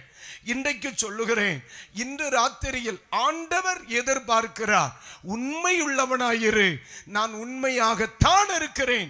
உண்மையற்றவன் தேவனுடைய நியாயாசனத்திற்கு முன்பு வெட்கப்பட வேண்டியது வரும். ஒரு அல்லேலூயா. நம்முடைய ஆண்டவர் நியாயம் தீர்க்க வருகிறார். நம்முடைய ஆண்டவர் தோத்தர நியாயாதிபதி. எப்படிப்பட்ட நியாயாதிபதி? நம் வேதத்தில் என்ன படிச்சோம் நம்ம? அவர் உண்மையுள்ள நியாயாதிபதி. இன்னைக்கு இப்ப நான் இருக்கிறேம்மா, இன்னைக்கு நான் இருக்கிறேன், நான் ஊழியம் செய்கிறேன். ஐயா இருக்கிறாங்க, ஊழியம் செய்கிறார். என்னிடத்திலும் ஆண்டவர் உண்மையை எதிர்பார்க்கிறார். இவர்களிடத்தில் உண்மை எதிர்பார்க்கிறார். குடும்பத்திலே உண்மை எதிர்பார்க்கிறார். படிப்பிலே உண்மை எதிர்பார்க்கிறார். ஊழியத்திலே உண்மை எதிர்பார்க்கிறார். நமக்கு கொடுக்கப்பட்ட பொறுப்பிலே உண்மை எதிர்பார்க்கிறார். ஆண்டவர் எதிர்பார்க்க காரணம் என்ன? யார் யார் உண்மையில்லாத இருக்கிறானோ அவர் நியாயாசனத்துக்கு முன்னால தலை குனிய வேண்டியது வரும். எந்த காரணமும் இல்லை, வேற எந்த மாற்று வழி இல்லை. அதனால தான் இயேசு சொல்றா, உம்முடைய நாமத்திலே தீர்க்க தரிசனம் சொன்னோம், உம்முடைய நாமத்தில் அற்புதங்களை செய்தோம், உம்முடைய நாமத்தில் பலத்த கிரியைகளை செய்தோம், இதெல்லாம் செய்தோம் ஆண்டவரேன்னு சொல்ல. உடனே எனக்கு தெரியாதுன்ட்டாரு. ஆண்டவருக்கு தேவை இந்த உலகத்திலே உண்மையுள்ள ஒரு வாழ்க்கை. ஆண்டவரை அறிந்ததில் உண்மை, ஆராதனையில் உண்மை, ஊழியத்தில் உண்மை. என் அன்புக்குரியவர்களுக்கு சொல்றேன், ஆண்டவரிடத்திலிருந்து ஏதாகிலும் ஒரு நன்மையை எதிர்பார்க்கிற ஒருவர் என் சத்தத்தை கேட்பார்களானால் அவர் நமக்கு உண்மையாய் இருக்க வேண்டுமானால் நாம் அவருக்கு உண்மையாய் இருக்க தீர்மானம் எடுக்கணும். அல்லேலூயா, அல்லேலூயா. ஆண்டவருடைய பரிசுத்த நாமத்திற்கு மகிமை. இன்றைக்கு ராத்திரியிலே எல்லா தேவ பிள்ளைகளுக்கும் சொல்லுவேன், அவருடைய சொல்லில் பொய் இல்லை, பொய் இல்லை. அவர் நன்மையில் பொய் இல்லை, அவருடைய ஆசீர்வாதத்தில் பொய் இல்லை, அவருடைய ஆராதனையில் பொய் இல்லை, அவருடைய பிரசங்கத்தில் பொய் இல்லை. இயேசு உண்மையுள்ளவர், அவர் இயேசு உண்மையுள்ளவர். நான் பிரசங்கிக்கிற இயேசு உண்மையுள்ள தெய்வம். அல்லேலூயா. இந்த பூமியில உண்மையுள்ளவர்களை அவர் நிச்சயமாய் கைவிடுகிறவர் அல்ல. இன்னைக்கு ராத்திரி ஆவியானவர் என்னை கொஞ்சம் உங்களோடு தனிப்பட்ட முறையில் பேச என்னை நடத்துறார். பசு, என் குடும்பத்தில் நான் உண்மையா இருக்கிறேன், ஆனா அநேக நேரங்களிலே என்னுடைய உண்மை அங்கீகரிக்கப்படவில்லை. நான் வேலை செய்கிற இடத்துல உண்மையா இருக்கேன், ஆனா நான் வேலை செய்கிற இடத்துல நான் அங்கீகரிக்கப்படவில்லை. உண்மையா இருக்கேன், என் மார்க்கு குறைவா இருக்கு. காப்பி அடிச்சு 90 வாங்குறா, அவன் காப்பி அடிச்சாங்கிறது எனக்கு தெரியும். அவனை கூப்பிட்டு வாத்தியார் எல்லாருக்கும் முன்னால விட்டு பாராட்டுறார். காப்பி அடிச்சு பாஸ் ஆனவன் பாராட்டப்படுகிறான். உண்மையா இருந்து 60 மார்க் வாங்கினவனே என்ன சொல்லுகிறார்? இவனை பார்த்து படியில்லைன்னு சொல்லுதார். அவன் காப்பி அடிச்சாக்கும் 90 வாங்கினான். உண்மையா இருக்கிற பிள்ளைய பார்த்து வாத்தியார் சொல்லுதார், இவனை பார்த்து படியில்லைன்னு. என்ன படிக்கணும்? காப்பி அடிக்கவா? நம்முடைய ஆண்டவருடைய விருப்பத்தை ஒரு கணம் நாம் சிந்திக்கணும். நம்முடைய ஆண்டவருடைய விருப்பம் எப்படிப்பட்டது? ஒருத்தர் வாசிங்க, சங்கீதங்களின் புஸ்தகம் 51 எடுங்க. 51 எடுங்க. அதனுடைய 6வது வாக்கியத்தை ஒன்று படிங்க பார்க்கலாம். இதோ உள்ளத்தில் உண்மை இருக்க விரும்புகிறீர், அந்த கணத்தில் ஞானத்தை எனக்கு தெரியப்படுத்துவீர். ஆண்டவர் என்னை எதிர்பார்க்கிறார்? உள்ளத்திலே உண்மை இருக்கிறதை கர்த்தர் எதிர்பார்க்கிறார். அவர் உண்மை உள்ளவர். அவருடைய எதிர்பார்ப்பு எப்படி இருக்கிறது? உண்மையா இருக்கணும். கணவன் மனைவிக்கு உண்மையா இருக்கணும், மனைவி புருஷனுக்கு உண்மையா இருக்கணும், பிள்ளைகள் பெற்றோருக்கு உண்மையா இருக்கணும், போதகர் சபைக்கு உண்மையா இருக்கணும். ஆமே, சபை தேவனுக்கும் போதகருக்கும் உண்மையா இருக்கணும், பிள்ளைகள் ஆசிரியருக்கு உண்மையா இருக்கணும், சமுதாயத்தில் வேதத்துக்கு முன்னால உண்மையா இருக்கணும். இந்த உலகத்தில் யாரோ ஒருவருக்காக நம்ம உண்மையா இருக்கக்கூடாது. நம்ம ஆண்டவர் உண்மையுள்ளவர். உண்மையுள்ளவனை தான் ஆண்டவர் ஆசீர்வதிப்பார். இன்னைக்கு 2வது நாள் கன்வென்ஷன்ல நான் ஒரு தீர்மானத்தை எடுக்கிறேன், இன்னும் உண்மையா இருக்க எனக்கு கிருபை தாருவான். புரியுதா? அந்த 51ல என்ன சொல்லுகிறார்? உள்ளத்தில் உண்மை இருப்பதை நீ விரும்புறீ, அப்படி உண்மை இருந்தால் ஞானத்தை எனக்கு தெரியப்படுத்துவீர் அப்படிங்கிறார். அப்ப உண்மை இருக்கும் பொழுது கர்த்தர் அவனோடு பேசுறார் இல்லைங்க, ஆண்டவர் இடைபடுகிறார். தேவனுடைய வார்த்தை அது என்ன இப்ப கூடிச்சு குறைச்சு, ஆண்டவர் என்ன செய்கிறார்? ஏதோ ஒன்றை அவர் தெரியப்படுத்துறார் பாருங்க. அப்ப இன்றைக்கு ராத்திரியிலே ஆண்டவர் உண்மையாய் இருக்க கர்த்தர் விரும்புகிறார். அவர் உண்மையுள்ள தேவன். ஆமென். அது பாருங்க, இஸ்ரவேல் ஜனங்களை குறித்து 8ஆம் சங்கீதத்தில் நம்ம படிக்கும்போ ஆமை தோத்திரம், அவர்களுக்கு எவ்வளவோ ஆசீர்வாதங்களை கர்த்தர் கொடுத்தார். 78:37 படிங்க. அவர்கள் இருதயம் அவரிடத்திலே நிலைவரப்படவில்லை, அவருடைய உடன்படிக்கையில் அவர்கள் உண்மையாய் இருக்கல. அதனாலதான் அவர்களை கானானுக்கு அவர் கூட்டிட்டு போகல. உண்மையா இருக்க விரும்பினா, ஆனா அவங்க உண்மையா இல்லை. அதனாலதான் பைபிள்ல நீங்க எபிரேயருக்கு எழுதிய நிருபம் 3ஆம் அதிகாரத்தில் வாசிக்கும் பொழுது அவர்கள் வழியிலே அழிந்து போனார்கள் அப்படின்னு பார்க்கிறோம். 1 கொரிந்தியர் 10ஆம் அதிகாரத்தை படிக்கும் பொழுது அங்கே வேதம் மிக தெளிவாய் சொல்லுகிறது, அவர்களில் அநேகரும் மேல் ஆண்டவர் பிரியமாக இல்லை.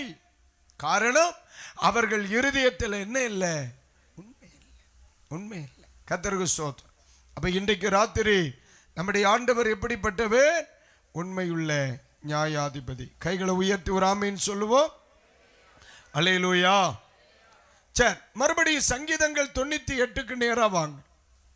சங்கீதங்கள் 96 படிச்சோம். 98ஆம் சங்கீதத்துக்கு நேரா உங்க கவனத்தை திருப்புங்க. அதனுடைய 9வது வசனத்தை ஒருவர் வாசிங்க பார்க்கலாம். அக்கா ஒரு தடவை கூட.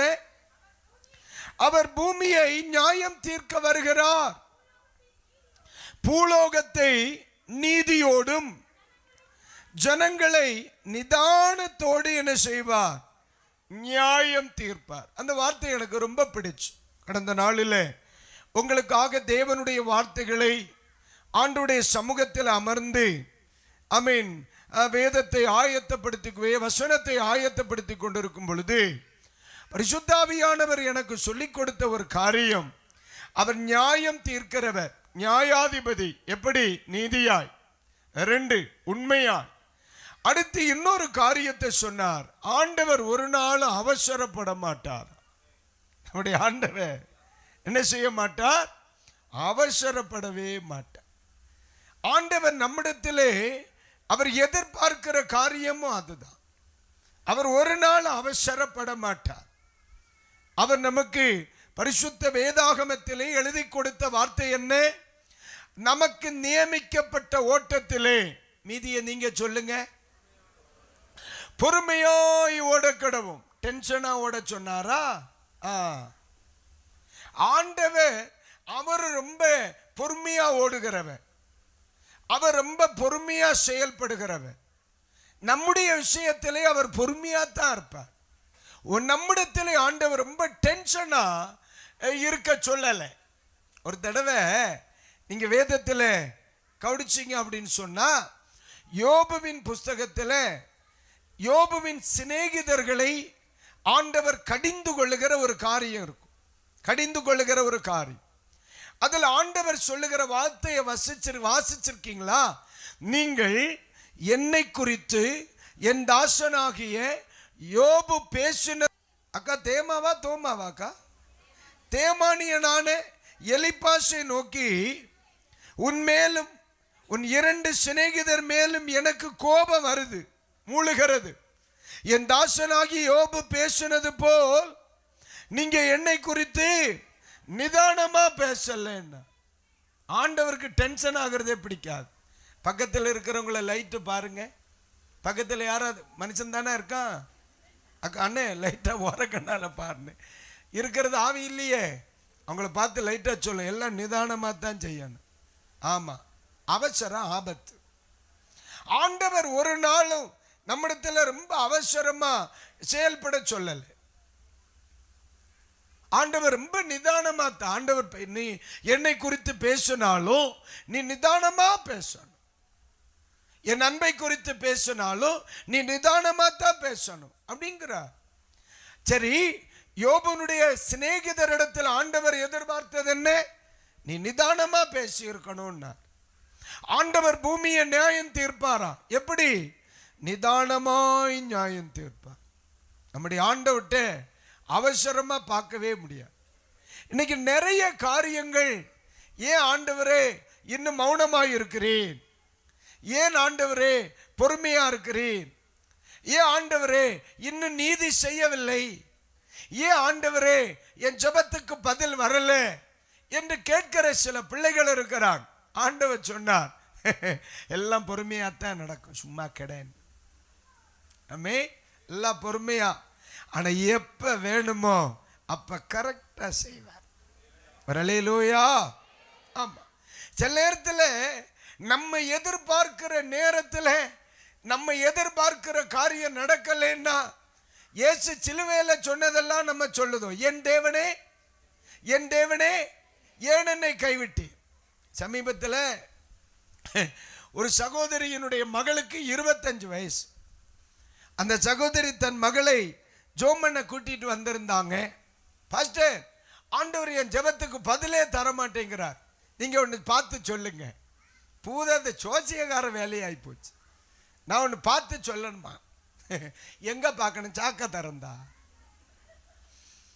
எப்படிம்மா சொல்லுத நீன்னு கேட்டேன். உடனே சில நேரத்தில் நம்ம ஜாலியா இருக்கும் பொழுது சிலர் வந்து சிக்குவான் பார்த்துக்க.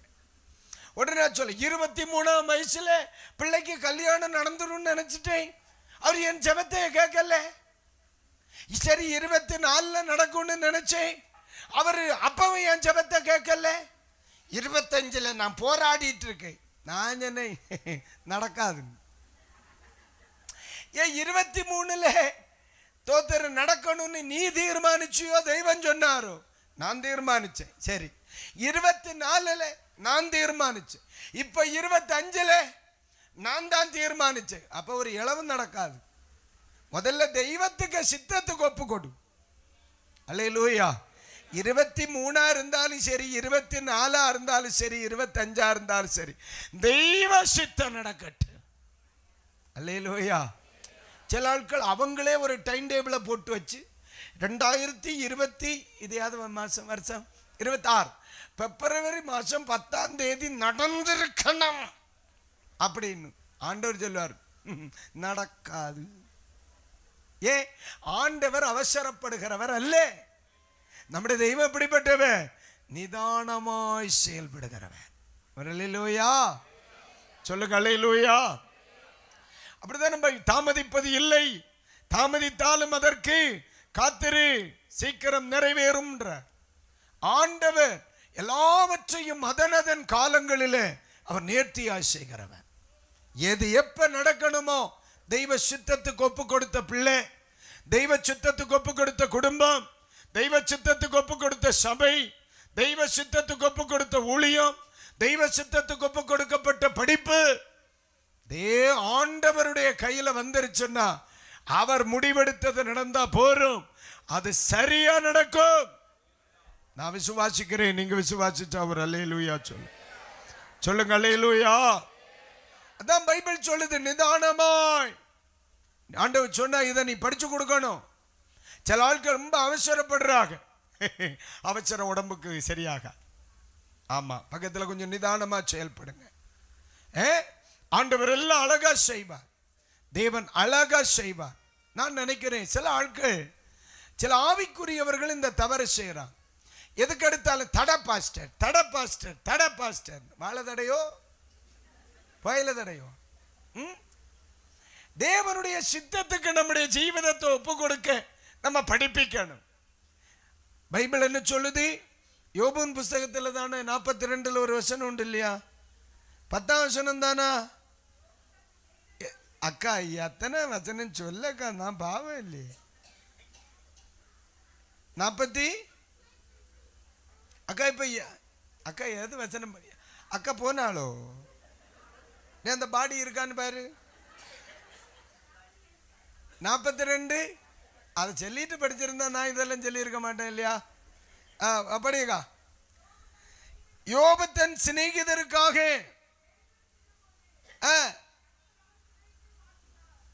அக்கா அது இல்லக்கா, 2ஆம் வசனம் படியக்கா. நான் பாத்தியா, உனக்கு கூட சேர்ந்து நானும் கெட்டு போயிட்டேன் பாத்தியா. இதுதான் சில ஆட்கள், அவளும் தப்பா போயிட்டு நம்மளையும் கொண்டு போயிடுவான், இந்த பே கொண்டு போனது போல. அக்கா பாவம் இல்லை, நான் சொல்ல வந்தது வேற. நீ நாளை வரணும் என்னக்கா, நாளை இட்லியா இருக்குன்னு தெரியும் போட்டு, இன்னும் உனக்கு இடியப்பம் தான். 42 படிங்க. தேவரீ சகலத்தையும் செய்ய வல்லவே, நீர் செய்ய நினைத்தது. அல்லேலூயா. தெய்வ மக்களுக்கு இந்த அறிவு வேணும்.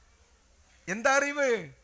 நீர் செய்ய நினைத்தது தடைப்பட.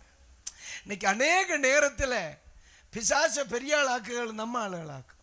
சிலர் வார்டு மெம்பர் ஆயும் பிரசிடண்ட் ஆயும் பேய வச்சிருக்கு. நம்ம ஆண்டவருடைய சித்தம் தாமதிக்கும், நம்ம ஆற பெரிய ஆளாக்குவோம். ஒரே போராட்டம், ஒரே தடை. பெரிய தடை ஆறு தெரியுமா? ஒன்னு கொல்லாம போட்டு நீ தடைன்னு சொல்லி பெரிய ஆளாக்கப்படாது. மறுபடியும் இந்த 42ஆம் வசனம், அதிகாரம் 2ஆம் வசனத்தை படிங்க. தேவரீ, எல்லாரும் சேர்ந்து படிப்போமா? நீங்க எல்லாம் பெப்பர பேன் பாக்குதியா? சொல்லுங்க படிங்க. தேவரீ சகலத்தையும் செய்ய வல்லவர், நீ செய்ய நினைத்தது தடைபடாது என்பதை. அல்லேலூயா. இந்த அறிவுதான் ஒரு தெய்வ மக்களுக்கு வேணும். ஆண்டவர் செய்யணும்னு நினைச்சது இவன் நினைச்சு தடப்படாது, பிசாசு நினைச்சு தடப்படாது, மனுஷன் நினைச்சு தடப்படாது. இவன் தடுத்தா அவர் தெய்வமா இருக்க வாய்ப்பே கிடையாது. அல்லேலூயா. செய்ய வேண்டிய நேரம் கரெக்டா செய்வார். ஏன் தெரியுமா? நம்ம ரொம்ப அவசரப்படுவோம். மனுஷனுக்கு பெரிய வியாதி என்னமா? அவசரம். அக்கா, நீ கொஞ்சம் அவசரம் படாம இருந்திருந்தா, நேர் பாத்தியா, நெத்திய பாத்துக்கா, கொஞ்சமா தான் வருது, இருந்தாலும் பரவாயில்ல.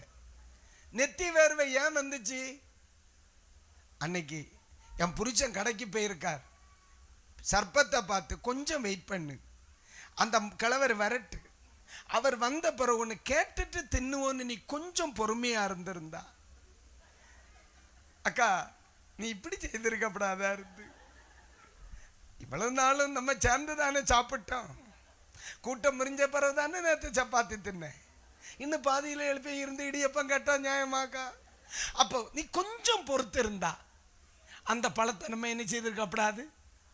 ஏன்னா தாத்தா வந்திருப்பார், உடனே 2 பேரும் டிஸ்கஸ் பண்ணியிருப்பாங்க. ஆண்டவர் சொன்னால் சாப்பிடப்படாது. ஒன்று செய்வோம், நாளைக்கு அவர் காலையில் இப்போ வருவார், பகலின் குளிர்ச்சியான வேளையில் வருவார், ஒரு 8 அவர்கிட்ட கேட்டுட்டு சாப்பிடுவோமே அப்படின்னு ஒரு முடிவு வந்திருக்கும். நீனும் சாப்பிட்டு என்ன பார்த்தியாக்கா, இனியாவது கொஞ்சம் அடக்கி வாசிக்கலாமா, இப்போ குறு குறு குறு குறுன்னு இந்த ஓலைப்பட்டியில் நண்டை பிடிச்சி போட்ட மாதிரி தான் வரேன். ஒரு அல்லையா சொல்லுக்கா, உனக்கு தமிழ் மனசிலாச்சுக்கா. இப்போ ஜோர ஒரு கைத்தட்டு கொடுங்க ஆண்டவருக்கு. நிதானம், நம்முடைய தெய்வ நிதானம். சில ஆட்கள் தெய்வ மக்களுக்கு விரோதமாக எழும்பியும் தன்னுடைய ஜீவிதத்தில் ஒன்றும் நடக்காததுனால வேற இன்னும் ஏதாவது செய்யது கொண்டு முறுக்கிட்டு நடப்பாக்கும். ஒன்றும் நடக்காதது ஏன் தெரியுமா, கொஞ்சம் கழிச்சுவன பீஸா பிடுங்கலான்னு அவர் நினைச்சிருக்காரு.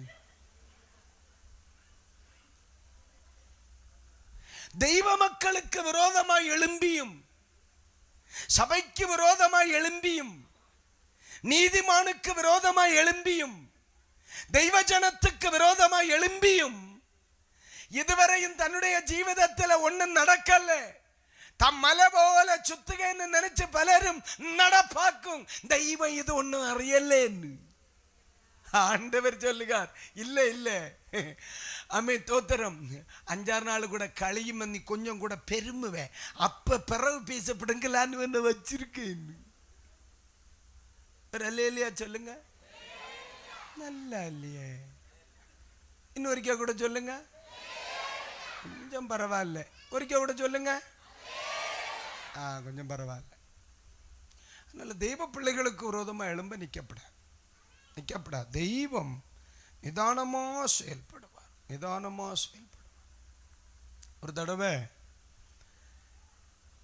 நாளைக்கு உள்ள காரியத்திலேயாக்கும் சொல்லணும், நான் பரிசுத்த ஆவியானவர் இன்னைக்கு ராத்திரி அதை சொல்லுதார்.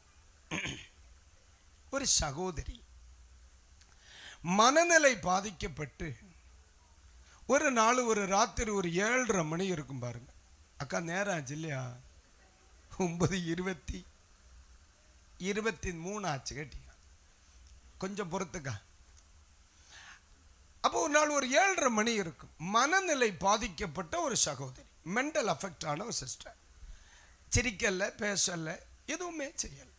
அவர் நாட்டுக்கு என் வீட்டுக்கு கூட்டிட்டு வராக, முன்னால் உட்கார வைக்கிறாங்க, உட்கார்ந்த இடத்துல இப்படி இருக்க.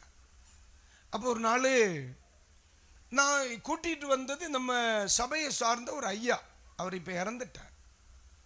அவர் கூட்டிட்டு வந்திருக்கிறார். இவருக்கு கூட தான் அவ புருஷன் வேலை பார்க்குறார். கொண்டு உட்கார வச்சிருக்காங்க.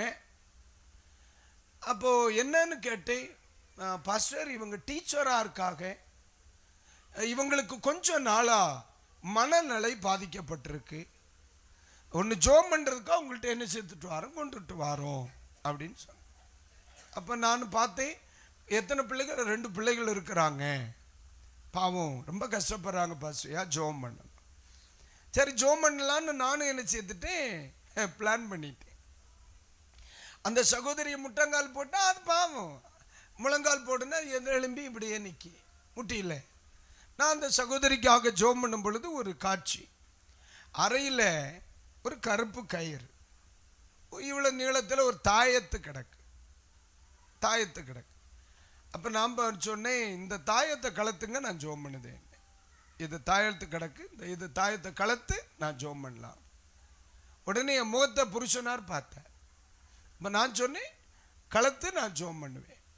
உடனே ரொம்ப காஸ்ட்லியோ அப்படின்னு. ஆமாம், 1100 ரூபா, 1001 ரூபா, 50 வயசாய் கருத்த கயரும் ஒரு தாயத்தும் ஒரு எலுமிச்சம்பளவும், பயங்கர காஸ்ட்லி. 1000 இல்லைண்ணே, 10,001, சாரி 10,000, 10,001 ரூபா. இவங்க என்ன செய்திருக்காங்க, போட்டு கட்டியிருக்காங்க. இந்த குடும்பம் ஒரு கிறிஸ்தவ குடும்பம், ஓப்பனாகவே பேசுகிறேன், ஒரு தென்னிந்திய திருச்சபையை சார்ந்த குடும்பம். நான் சபையை குறை சொல்லலை, நான் ஓப்பனாகவே பேசுகிறேன். ஆண்டவர் நிதானமாக இருக்க காரணம் உண்டு. அப்போ நான் அவங்க அது மாதிரி என் மனைவி கூட்டிகிட்டு போனாங்க. அந்த பக்கம் ரூமில் போய் அந்த கட் பண்ணி எடுத்து ஒரு டப்பாவில் போட்டு கொண்டு வந்தாங்க. ஜோம் பண்ண உட்கார்றேன். ஒரு காட்சி. தெய்வம் நிதானமாக செயல்படுகிறார். என்ன காட்சின்னா, அழகான ஒரு சர்ச் ஆல்டர் இருக்குல்ல பாஸ்டரையா, நம்ம பாப்பா சர்ச் ஆல்டர். அந்த ஆல்டர் கிராஸ் தெரியுது. நம்ம சபைகளில் இருக்கிற அந்த ஆல்டர் அழகாக தெரியும். அப்போ இங்கே நின்றுட்டு இப்படி கை சூண்டி காண்பிக்கிற ஒரு காட்சி இப்படி நான் பார்த்தேன்.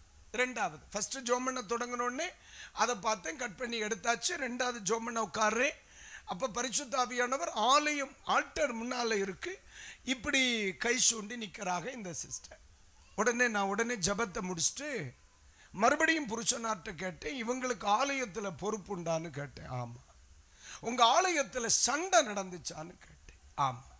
சண்டை நடந்தப்போ இந்த சகோதரி ஆலயத்தின் நடுவில் நின்று பலிபீடத்தை பார்த்து கை நீட்டினாளான்னு கேட்டேன். ஆமான்னு சொன்னேன். மேட்டர் முடிஞ்சு. சரி, அதுக்கு எவ்வளோ நாளாச்சு? இது அதுக்கு பிறகுதான் அடி விழுந்தது. எப்படி? அதுக்கு பிறகு. நீதி உள்ள நியாயாதிபதி, உண்மை உள்ள தெய்வம், நிதானமாய் நியாயம் தீர்க்கிறவன். கைகளை உயர்த்தி ஒரு அல்லேலூயா சொல்லுங்க. ஆனா தெய்வத்துக்கு பயப்படணும்னே. தெய்வத்துக்கு யாவது கொம்பனா இருந்தாலும் சரி, தெய்வத்துக்கு பயப்படணும். சில காரியங்கள் ஆண்டவர் பார்த்துக்கிட்டு சைலண்டா இருக்கிறார்னா ஆமாளியா, ஆண்டவர் ஏமாளின்னு நினைக்கப்படாது. ஆண்டவர் சில காரியங்களை நம்ம அவசரப்படுற மாதிரி அவர் அவசரப்பட மாட்டார். அவர் நிதானமாய் செயல்படுவார். சில ஆட்களுக்கு உணர்த்துவார். இன்னைக்கு ராத்திரி கூட சிலரை உணர்த்துறார். சிலர்கிட்ட போய் ஒப்புரவாயிருந்து உணர்த்துறார். இதுக்கு முன்ன கொண்டு எங்கேயாவது இருத்தி இருக்கணும். ஆனால் இன்னைக்கு ராத்திரி உணர்த்துறார், இல்லை அந்த நிலைமைக்கு போயிடுவோம், நீ ஒப்புரவாக வேண்டிய உங்ககிட்ட ஒப்புரவாகி சரியாகணும். ஆண்டவர் சில தண்டனையிலையும் நிதானம் பாலிப்பார், சில நன்மையிலையும் நிதானம் பாலிப்பார் ஆண்டவர். சில காரியங்கள் ஆண்டவர் நிதானம் பாலிப்பார்.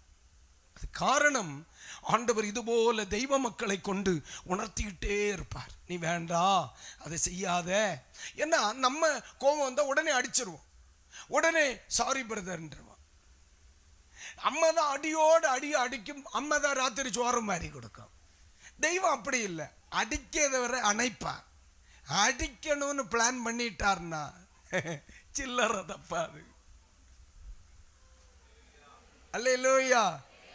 சிலருக்கெல்லாம் சிலருடைய ஆக்கினைகள் நிவர்த்தியாக விட்டு வச்சிருக்கிறார் தெய்வம். ஆனா பலமுறை மனம் திரும்புவதற்கான வார்த்தைகள் வருது, ஒப்புரவாக வார்த்தைகள் வருது, தீமையை விட்டு விலகுவதற்காக தெய்வம் பேசுறார். ஆனா சிலருக்கு அது புரியல.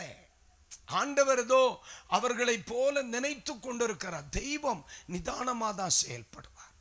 தெய்வம் நிதானமா. ஆண்டவர் மௌனமா இருக்கிறார்னாலே ஏதோ வேலை நடக்குன்னாக்க அர்த்தம். ஆண்டவர் சைலண்டா இருக்கிறார்னாலே வேலை நடக்கும். ஒண்ணுமே நடக்காத மாதிரி, ஜபம் கேட்காத மாதிரி, அற்புதம் நடக்காதது மாதிரி நமக்கு தெரியும். இல்ல, ஆண்டவர் சில நேரத்தில் அழுது புலம்புகிற சில பிள்ளைகள் அமைதியா இருக்க அப்படியே விட்டுட்டு மௌனமா இருப்பார். காரணம், ஆண்டவர் அவன் நிதானமாய் செயல்படுகிறவர். என்ன நடந்திருக்கு? இந்த சகோதரி இரவு தூங்கி காலையில் எழும்பராக மனதளவில் பாதிக்கப்பட்டு சிறைபிடிக்கப்பட்டு இருக்கிறார். இப்போ அதே சகோதரி என் முன்னாடி கொண்டு முட்டியில் நிறுத்தி இருக்கு. பெப்பரப்பேன்னு பார்த்துட்டு நிற்கிற உணர்வில்லை, புருஷன் என்ற உணர்வில்லை, வஸ்திரம் உடுத்துகிற உணர்வு இல்லை, தன் பிள்ளைகளை குறித்த உணர்வில்லை, பள்ளிக்கூடத்துக்கு போகணுன்னு உணர்வில்லை. அப்போ நான் ஆண்டவர்கிட்ட கேட்டு, ஆண்டவரே இப்போ இவங்க வந்திருக்காக நான் என்ன செய்யணும் எனக்கு சொல்லுங்க. ஆண்டவர் சொன்னார், எந்த ஊழியக்காரனுக்கு விரோதமா இவ எழும்பினாலோ அந்த ஊழியக்காரன் மன்னிச்சா இவ தப்புனான்னு சொன்ன. அல்லேலூயா. நான் ஒரு ஆவிக்குரிய சபை போதகர், நான் பெந்தெகோஸ்து சபை பாஸ்டர். ஆனா இவ கை சூண்டினது யாரு? ஒரு தென்னிந்திய திருச்சபை போதகர். ஆண்டவர் சொன்ன வார்த்தை என்ன? எந்த ஊழியக்காரனுக்கு விரோதமா இவ கை சூண்டினாலோ அந்த ஊழியக்காரை மன்னிச்சா இவன் தப்புனா முடிச்சிட்டேன். நான் சொன்னேன், ரைட் போலாம். அந்த பாஸ்டர் எங்க இருக்காருன்னு பார். அந்த பாஸ்டர் மாறியாச்சு, அவர் எங்க இருக்காருன்னு பார். அந்த ஊழியக்காரன்ட்ட போ, அவர் உன்னை மன்னிச்சா நீ தப்புன. ஏன் ஜபம் கொண்டு ஒன்றும் நடக்காது, நீ போலாம். அப்போ அவங்க வந்தது என்ன, இவர் என்ன சொல்லி கூட்டிட்டு வந்தார், எங்க பாஸ்டர் நல்லா ஜோம் பண்ணுவார், சாச்சு விரட்டுவார், கை தொட்ட உடனே மற்றவன் குஷ்டரோகி நினைச்சான் இல்லையா, நீர் தடவி சுகமாக்குவீர்னு.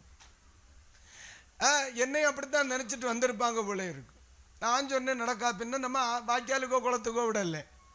அந்த பாஸ்டரை கண்டுபிடி, நேர நாளைக்கு நீ செய்ய வேண்டிய வேலை, நேர டயசிஸ் ஆபீஸில் போய் அந்த பாஸ்டர் எங்க இருக்காருன்னு பார்த்து அந்த ஊழியக்காரன்ட்ட இவளை கூட்டிட்டு போய் அந்த ஊழியக்காரன் மன்னிச்சு ஜோம் பண்ணா நீ தப்புனே.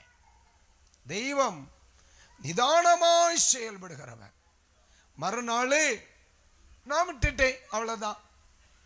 மறுநாள் அந்த பாஸ்டரை தேடி போனா அவர் கன்னியாகுமரி பக்கத்தில், இடம் ஞாபகம் இருக்கு, இப்ப வேண்டாம், ஒரு இடத்துல. ஆனா பாஸ்டர் வீட்டில் இல்லை. பாஸ்டர் எங்கன்னு கேட்டா நாகர்கோயிலில் ஒரு ஆஸ்பத்திரியில் டைபாய்டு வந்து படுத்திருக்காரு. சூழ்நிலையை பாரு சகோதரா. நான் நினைச்சு பார்த்தேன், தயவா இந்த இடையில இவ்வளவு நாளுக்குள்ள பாஸ்டருக்கு என்ன ஆயிருந்தா இவன் மறிக்காத வரையும் ஜாம ஆகியிருக்கஞ்சா இல்லையா, இல்லையா சகோதரா? அவன் மட்டும், ஏன்னா ஆண்டவன் சொன்ன வார்த்தை அப்படி, அவன் மன்னித்தால் இவள் சுகமாவாள், அவன் மன்னித்தால் இவன் சுகமாவாள். இதாக்கும் தெய்வ வார்த்தை. இப்ப நமக்கு இந்த பேனா கடிச்சா நான் ஜாவாத பார்க்கணும்னு சொல்லுவேன், நாய் கடிச்சா இல்லையா, அப்படிதானா? நீங்க நான் கடிச்ச போல இருக்குதியா? கொஞ்சம் சிரிச்ச இடத்து இருந்தா எனக்கு பயம் இல்லாம இருக்கும் இல்லையா? அப்ப நாய் கடிச்சா நாய் என்ன செய்யப்படாது, சாவப்படாதுன்னு சொல்லுவேனும். எனக்கு பயம், அவர் இருக்காரோ இல்லையோ. நான் சொன்ன ஆண்டவரே அவர் இருக்கணுமே. அவர் டைபாய்டில் நாகர்கோயிலில் ஒரு ஆஸ்பத்திரியில் அட்மிட். இந்த சகோதரியும் கொண்டு சபைக்கு போனா இல்லை, நேர டைபாய்டில் பாஸ்டருக்கு கையில் என்ன போட்டிருக்கு, குளுக்கோஸு.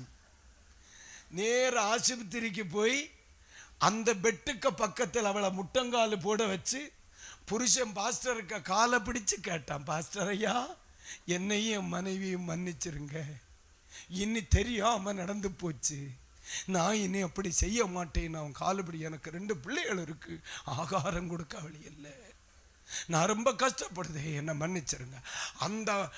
அந்த குளுக்கோஸ் கையோட அந்த நல்ல தெய்வம் தூரம் அவர் கைத்தை கொண்டு விடுங்க அந்த பாஸ்டருக்கு வேண்டி. ஆமாம், 100%. அவன் கருப்போ வெள்ளையோ, ஒருவேளை இதில் 2 பேரில் ஒரு ஆளாக கூட இருக்கலாம், எனக்கு தெரியாது. அந்த மனுஷனை இன்னும் வரை எனக்கு தெரியாது, அவர் வாழ்க இருக்காருன்னு தெரியாது. சரி, அந்த மனுஷன் அந்த கையோட தலையில கையை வச்சு அழுது ஜெபம் பண்ணி இருக்கார். அவர் சொன்ன வார்த்தை என்ன தெரியுமா, அம்மா என் பிள்ளைய போல மன்னிக்கிறேன், அவ தெரியாம செய்தான். ஆனா ஆண்டவர் நல்லவருங்க. அதே நாட்களுக்கு பின் அவளுக்கு மாற்றம் வர ஆரம்பிச்சு. சமீபத்தில் ஒரு கல்யாண வீட்டில் பார்த்தேன், உடுத்து ஒருங்கி சப்பரம் போல நின்னா. ஆண்டவருக்கு ஒரு அல்லேலியா சொல்லுங்க. அப்போ உங்களுக்கு பொறாம கேட்டீங்களா? சத்தமா சொல்லுங்க. நல்லா இல்லையே, ஆண்டவர் மகிமை. ஆண்டவர் சோமா அவளை சப்பரம் போல நின்னதுக்கு வேண்டிய அல்லேலியா இல்ல, ஆண்டவர் உண்மையுள்ளவர், சொன்னபடியே சுகமாக்கினார். அந்த தெய்வத்துக்கு ஒரு அல்லேலுயா. உங்களுக்கு காரியம் படி கிடைச்சு. அப்போ தெய்வம் எவ்வளவு உண்மையுள்ளவர். நிதானம். ஆண்டவர் நம்மள மாதிரி அவசரப்பட மாட்டார், பிள்ளைகளுடைய காரியத்தில் அவசரப்பட மாட்டார், நீதி செய்கிற காரியத்திலையும் நிதானமாக இருப்பார், நியாய தீர்ப்பில் நிதானமாக இருப்பார், உயர்த்துகிற விஷயத்தில் நிதானமாக இருப்பார். அதான பைபிள் சொல்லுது, ஏற்ற காலத்தில் நான் உன்னை உயர்த்தும்படி அவருடைய பலத்த கரத்தின்கள் அடங்கியிரு. நிதானமா தெய்வம் சில குடும்பங்களுக்கா நிதானமா செயல்படுவார். நம்ம கண்ணீர் ஒன்றும் வீண் போகல சகோதரி, நம்ம ஜெபங்கள் ஒன்றும் வீண் போகல சகோதரா, அதெல்லாம் திருத்தி நிறைவா இருக்கு. ஏற்ற வேளையில அப்பா அழகா பதில் செய்வார். அவர் நிதானமா செயல்படுகிற தெய்வம். அல்லேலூயா. நேராச்சு, அன்னை முறைச்சு பார்க்காரு, கோவப்படாத அண்ணா, நேற்றுக்கு வேற வந்துருச்சு. ஆண்டவருடைய நிதானத்துக்கு ஒரு உதாரணம். இப்ப இயேசு கல்யாண வீட்டுக்கு போறார். கனாவூர்ல ரசம் தீர்ந்து போச்சு. அம்மா வந்து சொல்றாங்க, ரசம் என்ன செய்திருச்சு? உடனே இயேசு என்ன சொன்னார்? ஓகே, அப்படி செய்யலையே, என் வேலை இன்னும். அப்ப அந்த இடம் என்ன சொல்லுது? நிதானம். தீர்ந்து போச்சுன்னு ஆவேசப்படப்படாது, நிதானம். அப்ப ஆண்டவருடைய அற்புதங்களுக்கு நிதானம். நம்மளை தெய்வம் உயர்த்துவதற்கு அவர் நிதானமா இருப்பார், ஆவேசப்பட மாட்டார். ஆண்டவர் உயர்த்துவதற்கு நிதானமா இருப்பார், உனக்கு நன்மை தருவதற்கு நிதானமா இருப்பார். சில ஆசீர்வாதங்கள் தோத்திரம் தருவதற்கு தெய்வம் நிதானமா இருப்பார். எனக்கு சின்ன பிள்ளைக்கு ஒரு வயசு இருக்கும், சின்ன பிள்ளை. எனக்கு ஒரு பழக்கம் உண்டு, இப்போ கொஞ்சம் குறைச்சிட்டேன். நைட்டு பைபிள் படிக்க இருக்கும், பட்டாணி கடலுக்கு சாப்பிட்டு படிப்பேன், போர் அடிக்காம இருக்கேங்க. இந்த குழந்தை ஒரு நாள் தூக்கத்தில் எழும்பி வந்து அப்பா பட்டாணின்னு கேட்டு, குழந்தை ஒரு வயசு ஒழுங்கு ஆகலை, அது பிடிச்சு நடந்து வர பருவம். நம்ம கொடுப்போமாக்கா? நம்ம பட்டாணி கடலை குழந்தை கொடுப்போமா? அம்மா மாருண்டோ கொடுக்க மாட்டோம் இல்லையா? நல்ல அழுது பார்த்து நான் கொடுக்கல. உடனே மனைவி நான் இன்னும் அடிச்சு போட்டேன்னோ திட்டேன்னு பயந்து ஓடி வருது. எம்மா நான் ஒன்றும் இல்லை. கடலை கேட்டா உடனே மனைவி என்கிட்ட, பிள்ளைகள் பார்க்காத நேரத்தில் சாப்பிட்டா என்ன? சரிதானே, நியாயமான காரியம். அந்த பிள்ளைக்கு நான் கொடுக்கல, பார்த்துக்கிடுங்க. ஏன்? அந்த பிள்ளை ஒருவேளை திட்டுனா என்ன சொல்லியிருக்கோம், நீ எல்லாம் அப்பனால ஒரு பட்டாணி கடலைக்கு போக்குண்டா, நான் உன்னை வெடிகுண்டா கேட்டேன், வந்துட்டேன் 2 பட்டாணி தடனமாக கேட்டேன் அப்படிங்கோ. அந்த பிள்ளையின் மேல வெறுப்புனால நான் கொடுக்கலன்னு நினைக்கும். நான் வெறுப்புனால கொடுக்கலையா, பாசத்தினால கொடுக்கலையானே? நான் என்ன சொல்றேன் மக்களே, ஒரு 5 வயசு ஆகட்டும், உனக்கு டன் கணக்கில் வாங்கி தாரேன். இப்போ உனக்கு வேண்டாம், அதுதான் தெய்வத்துக்கு நிதானம். இப்போ உனக்கு வேண்டாம், அப்பா தருவேன்.